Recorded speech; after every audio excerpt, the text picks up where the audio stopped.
Bien, estudiantes, vamos a iniciar esta segunda sesión de filosofía de cuarto grado. Vamos a ir esperando a los estudiantes que se vayan incorporando.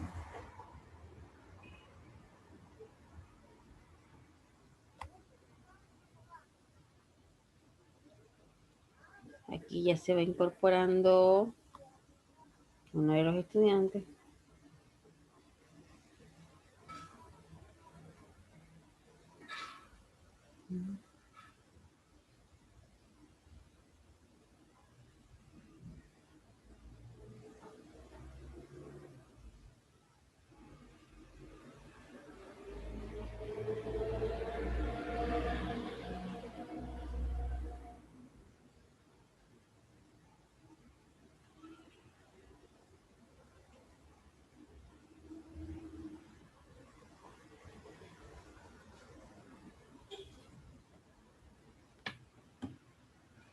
Y bueno, vamos a iniciar con, quedamos acá, en el principales representantes de la filosofía en el Perú.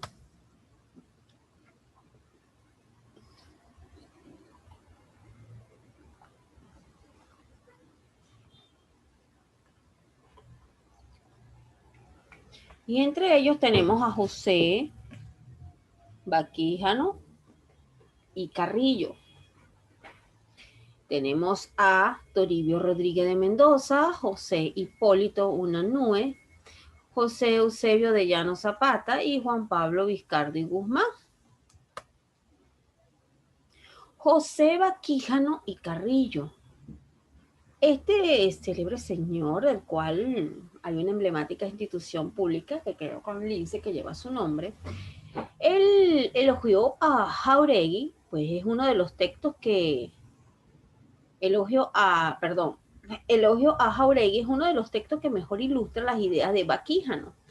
Y en esta obra dirige sus críticas al sistema político español y al mismo tiempo que se refiere a Carlos III como un monarca sabio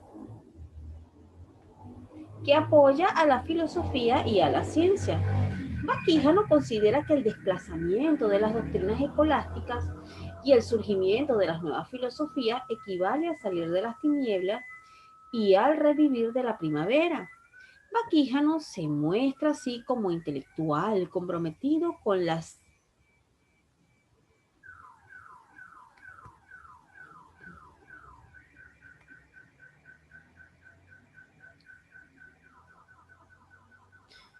Ok, listo.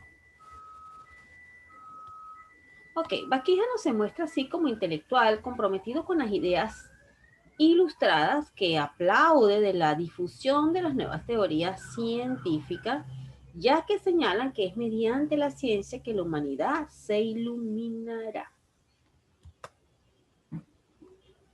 Toribio Rodríguez de Mendoza dice que sus contemporáneos le llamaban el bacon peruano o bacon. No sé si lo estoy diciendo bien, pero eh, si lo digo tal cual, bacon peruano. Pero si lo digo en otro término más bonito, sería bacon peruano, pero bacon en Cuba significa tocineta. Entonces, como que vamos a dejarle bacon. Desde temprano comprendió claramente la esterilidad del saber meramente especulativo y la necesidad del sustento experimental e inductivo del conocimiento de la naturaleza y del hombre. Buscaba aprovechar los elementos positivos de las diversas escuelas filosóficas y científicas y desechar los defectos y extremos de ellas, huyendo de todo sectarismo al que consideraba pernicioso. José Hipólito Unanue fue un filósofo médico y científico peruano que fue promotor de creación del anfiteatro anatómico de la Escuela de Medicina de Lima, del cual fue catedrático. Ya en 1805 escribe observaciones sobre el clima de Lima. Voy a leerlo, porque es interesante saber por qué el clima de Lima es así tan cambiante. En las mañanas nos da ese frío sabroso, ya al mediodía hace calor infernal y en la tarde ya tenemos una brisa de como de primavera. Entonces, voy a leer ese libro del clima de Lima. Llegó a plantear la idea de que en algún momento la ciencia moderna se va a reconciliar con la religión cristiana. José Eusebio de Llano Zapata combatió la forma enérgica, las doctrinas escolásticas a las que consideraba la causa de la ruina del país. Por ello consideraba la necesidad del conocimiento de las ciencias naturales. Llano Zapata no solo representa al crítico de la escolástica, sino al autodidáctico ilustrado que viajaba por el territorio peruano y sudamericano con insaciable curiosidad científica, pero con una limitada subjetividad moderna. Juan Pablo Vizcardo y Guzmán es considerada, señala él que considera que el esfuerzo de los primeros conquistadores de América les da derecho para apropiarse del fruto de sus conquistas, que son las abundantes riquezas que hay en América. No estoy de acuerdo, pero bueno. Vizcardo escribe en defensa de los criollos, los descendientes de los conquistadores que nacieron en América, reclamando con tanta vehemencia la herencia que él considera como arrebatada vilmente, y este autor es famoso por las cartas a los españoles americanos, y es un crítico de la economía y la situación social creada por los españoles. Por su parte, el romanticismo pues, fue un movimiento cultural, sí, un movimiento cultural y artístico que sacudió todas esas especies donde estaba la literatura, también la pintura, en el arte, todas a finales del siglo XVIII, y este movimiento en el Perú es el posterior a la independencia criolla y en la filosofía por ser una reflexión política. Tales características serían predominio de temas políticos especulativos, crítica al proyecto de la investigación y debate entre conservadores y liberales. Sus principales representantes tenemos el tesis conservador como Bartolomé Herrera. Debe haber soberanía de la inteligencia. Dice que Dios tiene la verdadera sabiduría. Solo a Él se le debe obedecer. No hay autoridad ni ciencia que supere la sabiduría divina. También Dios ha designado a su representante Papa y clero. En la tesis liberal tenemos a Benito Lazo. Vamos a ver qué dice Benito Lazo, porque me gustan los términos liberales. Vamos a verlo. Debe haber soberanía del pueblo. Los conservadores no reconocen los derechos del inicio para tomar sus propias decisiones, sean actividades y formas de gobierno. Es en la forma de elecciones que deben elegir. ¡Ay, me encanta! Un aplauso para Benito Lazo, pues me encanta su pensamiento de que debe haber soberanía del pueblo. Yo no comparto mucho la tesis conservadora de Bartolomé Herrera, pero hay que decirlo. Entonces, por acá nos presentamos con un breve esquema de la influencia positiva. Y entre esta influencia positiva, tenemos un positivismo no universitario, quien su representante fue Manuel González Prada. Este hombre fue un maravilloso escritor. De verdad que ayer estuve hablando de él y de verdad que el hombre se ha destacado muy bien a través de una obra llamada Páginas Libres. Excelente artículo de Manuel González Prada. Ahora bien, en este positivismo no universitario, tenemos que se desarrolló fuera de las aulas, vamos a esperar, de las aulas universitarias, y sus medios fueron externos, a través del teatro y la prensa o el periódico. En esta influencia positiva, consideraron el orden y el progreso, y también para todo esto fue un desarrollo que ocurrió en pleno siglo XIX, iniciando el siglo XX, que esta influencia positiva, bueno, busca de progreso, mejorías, pero no se desarrolló como lo tradicional, pues sino se desarrolló de manera externa, y su representante Manuel González Prada. De hecho, la obra que él presenta de Páginas Libres es como una indirecta de lo que estaba aconteciendo en ese momento. Positivismo universitario, pues es importado de Europa y se desarrolló en la Universidad de San Marcos, pero también tuvo influencia en las actividades culturales como el arte y la literatura e influyó en las manifestaciones académicas como la sociología, la psicología y además de la medicina y ciencias tecnológicas. Sus representantes principales es Javier Prado. Su pensamiento filosófico son limitación del ser humano, relatividad a los conocimientos, y este pensamiento filosófico lo dividió en dos etapas, los positivistas y los postpositivistas. Para Manuel Vicente Vil tenemos como educador que impulsó la reforma educativa y su fundamento se encuentra en el opúsculo de las ciencias morales contemporáneas y su tendencia positiva. Seguimos. Luego tenemos aquí el espiritualismo. Vamos a... ya casi que decimos namaste. Por su parte, en el espiritualismo surgió una diversidad de grupos que buscaban proyectar las novedades artísticas y literarias porque, este, bueno, había que buscar implantar ideas modernas en el ámbito filosófico y artístico y estaba influenciado por diversas corrientes filosóficas. Este espiritualismo surge como oposición al positivismo con la influencia de Henry Bergson, quien es considerado como el filósofo de moda. Y este chico convenció a varios intelectuales positivistas. ¿Qué te parece? Representantes del espiritualismo tenemos Alejandro Destois, así como francés, Alejandro Destois, pues la actividad estética, él iba por esto, la actividad estética, la libertad y el orden. Y sus opiniones eran sobre la religión, el campo moral, la cultura y la educación. Y Víctor Andrés Belaunde, pues sus conocimientos fueron muy empíricos y luego cambia su postura filosófica.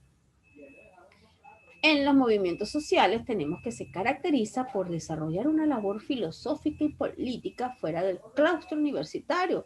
Y Víctor Raúl Haya de la Torre es uno de sus representantes, al igual que José Carlos Mariátegui. Mariátegui fue un excelente, bueno, mencionado dentro de la literatura y me es mucho agrado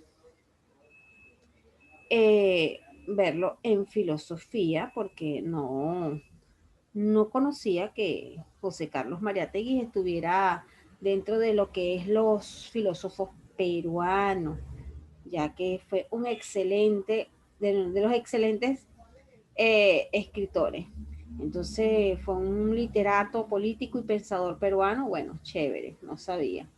Y de él tenemos 7 ensayos, tenemos también varias obras que él redactó, como es el caso de los 7 ensayos de interpretación de la realidad peruana, la revolución en el Perú y muchos escritos que fueron interesantes y él desarrolló varios pensamientos, pues él enfocaba su humanismo en la problemática del indígena del Perú y él trataba de ver al Perú y todos los países de América Latina partiendo desde el indígena y con ella trata de descubrir todo el potencial de la cultura indígena y superar el estado de marginación de la misma.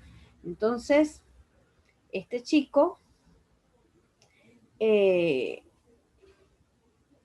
tuvo gran influencia, pues, aparte de que fue un excelente ensayista y uno de los pensadores más influyentes en el ámbito de la reflexión, fue fundador del Partido Marxista Peruano. Entonces, eh, de verdad que es sorprendente saber que Mariátegui estaba considerado dentro de este libro de filosofía. Pues sí, fue un pensador, un hombre de verdad que admirable. Entonces, José Carlos Mariátegui, bueno, él estaba vinculado con los obreros, estudiantes, trabajadores campesinos y casi que me faltó decir el indígena, pues él se inclinaba hacia ese pobre indígena marginado. Yo creo que si José Carlos Mariátegui estuviera vivo, pues Fue un excelente defensor de los derechos humanos de las clases sociales más bajas. Principales exponentes de la filosofía en Perú a partir de la década de los 50. Usted y yo todavía no habíamos nacido, pero pregúntale a papita y mamita si los conocían. Augusto Salazar Bondy, Francisco Miro Quesada Cantuarias,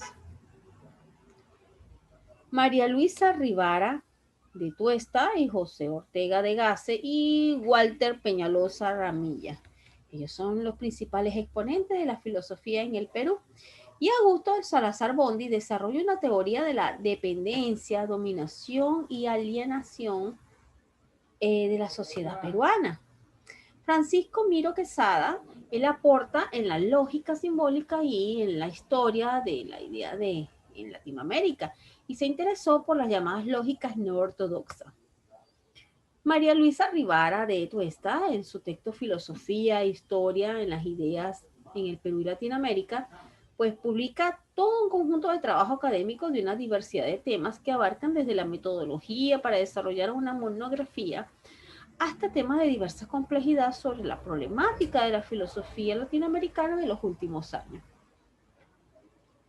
Para Ortega, José Ortega Gaygasé, la vida humana es la realidad radical, es decir, aquella en la que aparece y surge toda otra realidad, incluyendo cualquier sistema filosófico, real o posible, pues el objetivo de la filosofía es encontrar el ser fundamental del mundo.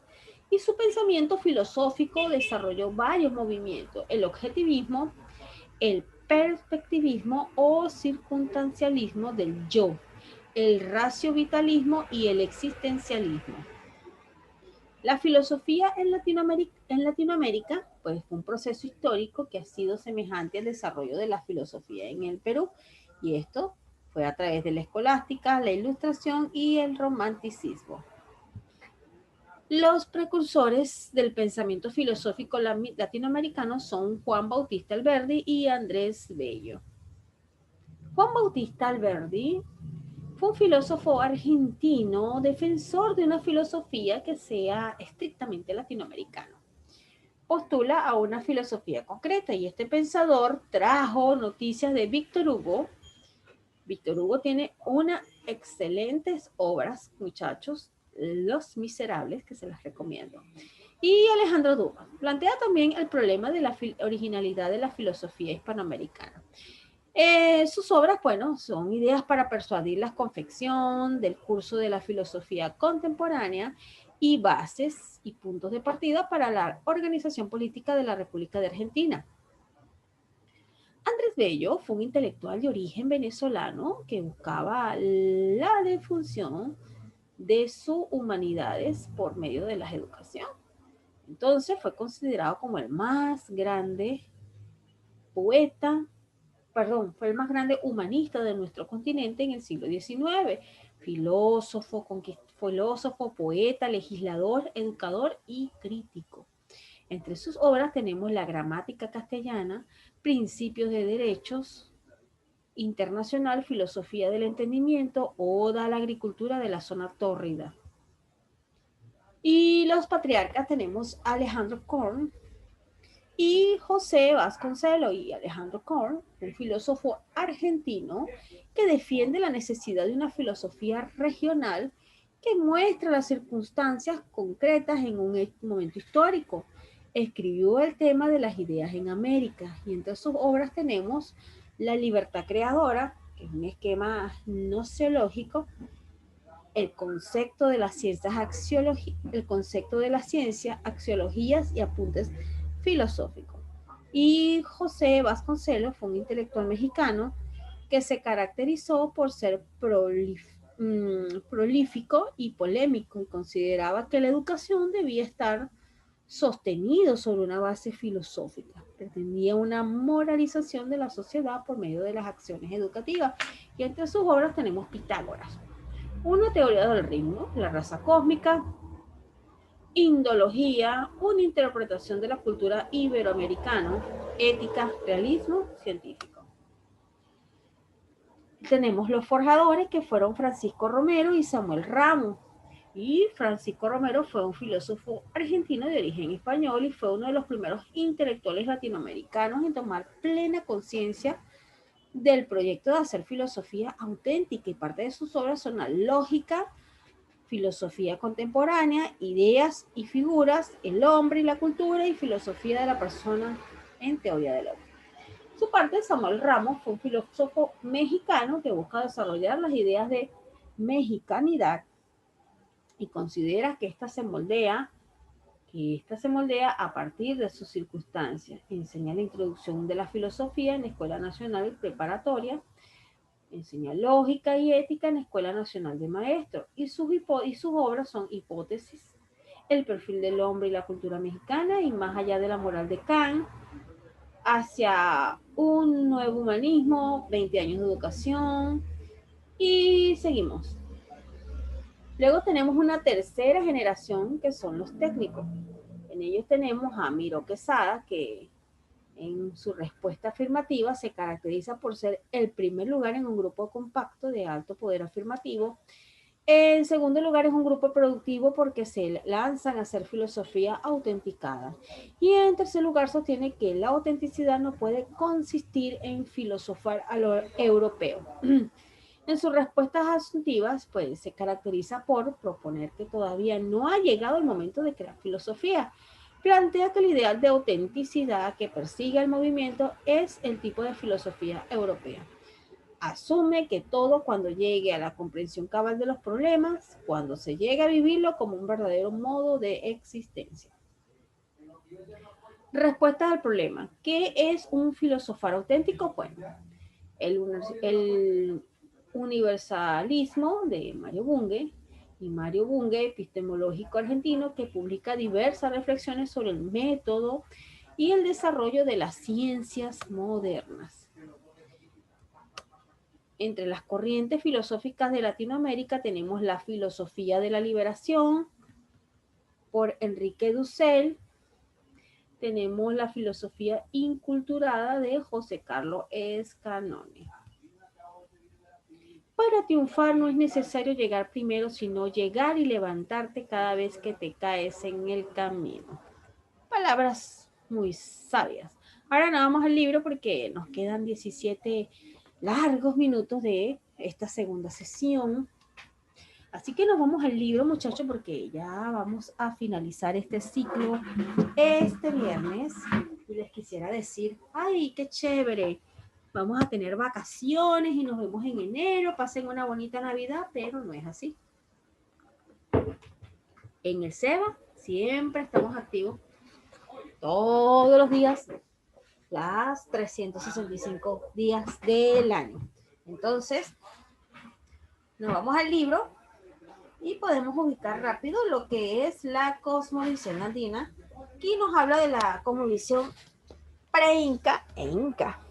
Esto la vimos en las presentaciones que tenemos. Y tenemos aquí las concepciones, que es la concepción del mundo. Los antiguos peruanos creían que el universo no era infinito, sino limitado, y estaba dividido en tres zonas. La superior, que era el cielo, el Hanapacha, ¿te acuerdas que lo vimos en las láminas? Que era habitada por los dioses celestes, en este sol, lunas y estrellas. Y la zona media, o tierra, que es el Caipacha, y aquí vivían los hombres, los animales, las plantas y ciertos espíritus terrestres. En la zona inferior o subsuelo, que es el Uyupacha, era la residencia de los muertos y los gérmenes. En la concepción andina fue animista, ya que consideraba que todo está animado y en constante transformación. Y para los andinos, Dios es reconocible a través de sus diversas formas, pues adoraban el cerro, el lago, el rayo, todo cuanto pudiese. Consideraban que la naturaleza o materia es eterna. La tierra, que se denominaba Mama Pacha, era la fuente de vida y de sustento, y por eso debía merecer respeto, cariño y agradecimiento. Creo que debería todavía hacerse eso, porque ¿cuánto daño no le hacemos a la tierra?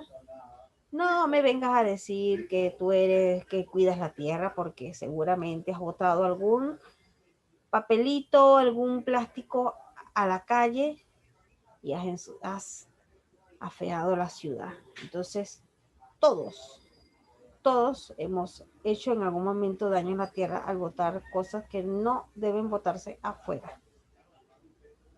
Un momentico, se me abrió el Zoom.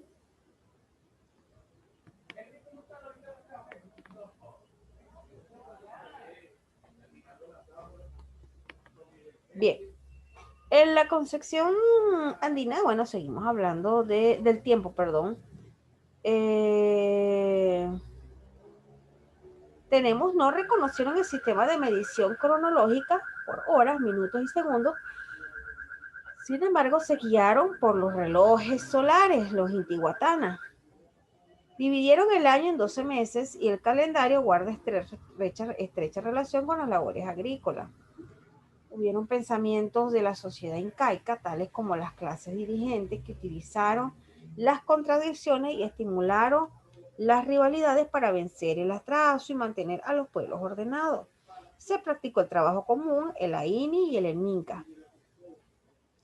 Hubo un sometimiento colectivo y sometimientos individuales, o sea, pueblos y ayas y yanaconas. La moral de la sociedad incaica, pues la vida moral de los antiguos peruanos se orientó en tres máximas fundamentales.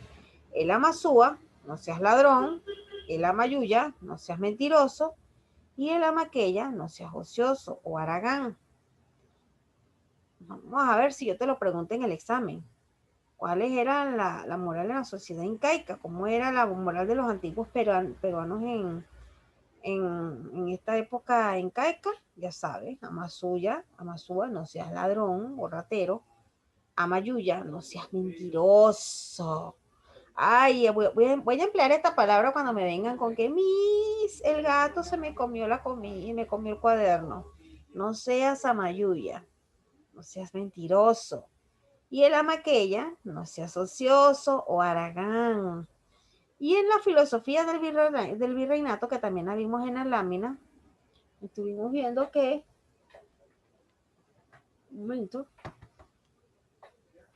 momentino, momentino.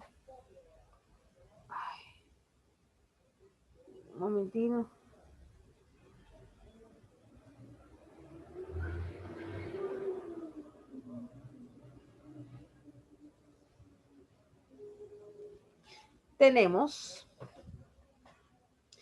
la escolástica, que así se denominaba a la filosofía escolar medieval, cuyos representantes trataban de fundamentar teóricamente la concepción religiosa del mundo. Y este tipo de filosofía llegó al Perú a través de ¿quién? De los españoles a mediados de 1550. Fue difundida por órdenes religiosas como dominicos, mercedarios, jesuitas y franciscanos.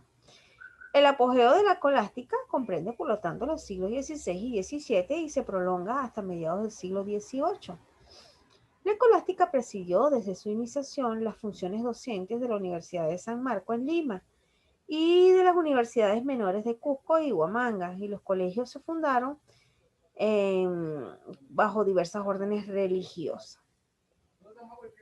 El autor más estudiado dentro de ella fue Santo Tomás de Aquino, al que vimos en clases pasadas, a quienes le siguieron las doctrinas de Duns, Escoto y San Agustín.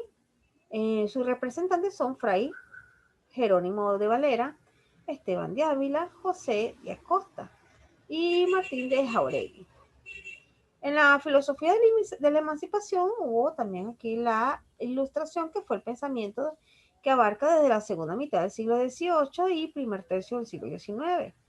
Esta filosofía se orientó en la Revolución Burguesa de Francia y fue introducida al Perú principalmente por la sociedad amantes del país y por otros viajeros ilustrados que visitaron al Perú. Propició la aparición de profesores partidarios de las disciplinas exactas y empíricas, contribuyó a que naciera el deseo de buscar la emancipación o la independencia americana de España, levantando los ideales de igualdad, fraternidad y libertad. Y sus representantes, Pedro Peralta y Bernuevo, Hipólito Nanúe, Toribio Rodríguez de Mendoza y otros. El romanticismo, bueno, fue otra corriente que esta corriente, de modo general, se trata de reivindicar la posibilidad dentro de un proceso irracional y parte de la posición de lo particular a lo general. Ahora, Por acá, ya va, que tengo, bájate, chico, ya va, que tengo un estudiante aquí que está molestando. Este estudiante hace miau. Un estudiante que asiste fielmente a sus clases. Ok, entonces en el romanticismo tenemos que eh, se caracteriza fundamentalmente en el predominio de temas políticos sobre lo especulativo, y sus representantes liberales teníamos a Benito Lazo, Francisco Javier Mariátegui y Francisco de Paula González y Gil. Entre los conservadores tenemos a Bartolomé Herrera. También estuvimos hablando del positivismo, que fue, esta parece como una respuesta filosófica frente a la crisis total que se vivía como resultado del caudillismo y de las consecuencias de la guerra con Chile. Y el positivismo peruano se dio bajo dos formas. El positivismo no universitario, que estaba entre las primeras filas Manuel González Prada. ¿Te recuerdas que te lo mencioné con su grande obra Páginas Libres? Pues fue una de las figuras más notables de la literatura peruana y se preocupó por el hombre, la realidad y la existencia. Fue antirreligioso, anarquista y antiimpanista. Estuvo en contra de la sociedad capitalista y consideró que el Estado es un producto de la violencia ejercida por los poderosos y un instrumento destinado a perenizar la servidumbre de los más débiles. Aquí tenemos las grandes obras de él para que veas que sí, te la mencioné, Páginas Libres, Horas de Lucha, Anarquía, Nuevas Páginas Libres. El hombre era un hermoso destacado. Y tenemos acá por el positivismo universitario a Javier Prado, que era antimetafísico y sostiene que el objeto del conocimiento filosófico y científico es el mundo de los fenómenos observables y obedientes a la experimentación. Entre sus obras tiene El genio. Y Manuel Vicente Villarán, quien es reconocido educador que estuvo en contra de la educación tradicional, y parte de su obra es Programas de las lecciones del derecho natural. Estuvimos hablando del espiritualismo con Alejandro Destuan y su obra La cultura nacional, los sistemas de moral. Mariano Ibérico con su obra La filosofía estética, La unidad dividida, La aparición y otras. En la generación de centenaria estuvimos hablando de José Carlos Mariátegui, que fue un conductor del movimiento marxista peruano. Sí, ya sé que me queda poco, ya los chicos están ansiosos de terminar esta segunda sesión porque quieren ir a comer y yo también. Entonces, por acá tenemos que fue un marxismo abierto en el que José Carlos Mariátegui estuvo, pues. El marxismo debe renovarse constantemente, adaptándose a cada realidad. La teoría de los mitos, pues el marxismo moviliza las energías vitales de la masa para alcanzar el objeto trazado. ¿Cuál era? El socialismo. Uy, menos mal que no se dio. La educación debe servir para educar hombres reales y debe ser abordada y planteada dentro de una perspectiva económica. Y parte de sus obras son defensas del marxismo, 7 ensayos de la interpretación de la realidad peruana. Excelente escritor, muchacho, excelente. Tenemos Víctor Raúl Haya de la Torre, quien fundó en Lima la fuerza política peruana más poderosa de los últimos años, el Partido Aprista Peruano, si no lo sabías. ¿Quién es el fundador del Partido Aprista Peruano? Pues entérate, Víctor Raúl Haya de la Torres. Esto ocurrió en el año de 1930. Sus ideas se fundamentaron principalmente en la dialéctica hegeliana, triada dialéctica del capitalismo, socialismo y aprismo. Empleó el relativismo, plantea como alternativa el capitalismo industrial y nacional.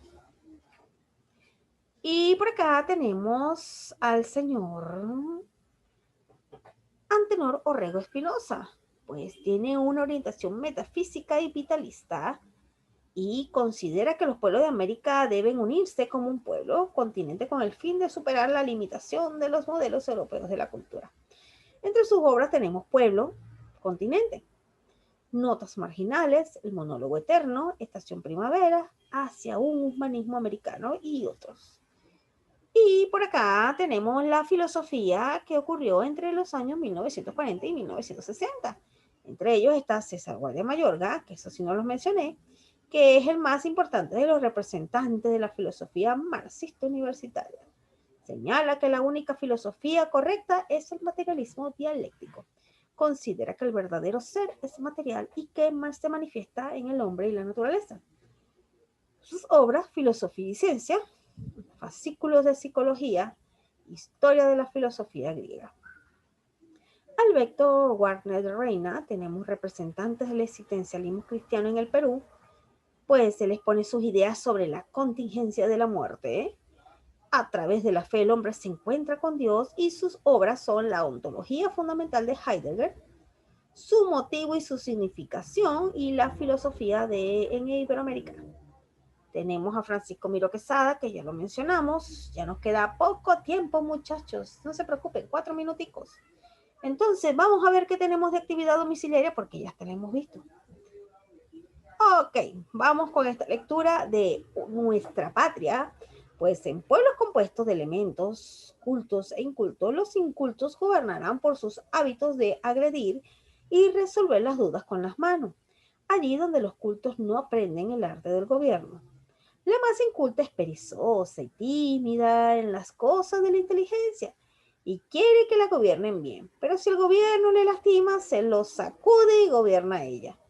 ¿Y cómo han de salir de la universidad los gobernantes si no hay universidad en toda América donde se enseñe los rudimentos del gobierno, que es el análisis de los elementos peculiares de los pueblos? A adivinar salen los jóvenes al mundo con antiporras yanques y francesas y aspiran a dirigir un pueblo que no conocen. El premio de los certámenes no debería ser para la mejor oda, sino para quien mejor conoce el país en el que vive. En el periódico, en la cátedra, en la academia, debe llevarse adelante el estudio de los factores reales del país.